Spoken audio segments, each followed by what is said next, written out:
guys! Panibagong araw, panibagong ganap sa buhay. Ganda ang gising ng mga bata dahil sinabi ko sa kanila na maglilibot kami sa Kabanatuan. Pre, sa mahal nga ba naman ng diesel, minsan-minsan lang talaga kasi kami mapupunta doon kaya super excited sila. Sa una ay nakakatuwa talaga silang pagmasdan dahil naglalaro talaga sila at walang humpay ng katatawa. Hindi nga nagtagal ay medyo may pumintig ng ugat sa ulo ko at ang sakit-sakit na ng tenga ko dahil super ingay nila.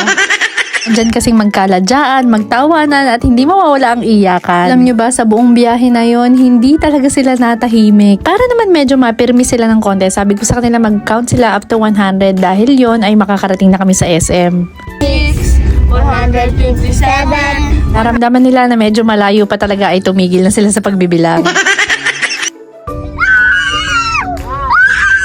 Ayan, back to the ball game na naman. Buti na lang nakarating na kami ng maayos. At eto, medyo maluwang na yung space. Hindi na masyadong kulob na kulob yung sigawan nila. After namin makakain ay nagsimula na silang maglaro. Nung sinabi kong simula na ang laro, ayan, wala na silang katigil-tigil. Saglit nga lang nilang inubos yung mga token na binili namin. Sabi ko nga sila magkinsunan na lang sila para naman medyo makaupo-upo man lang ako. Kaso, ang ending, magkaiba sila ng place na gustong paglaruan.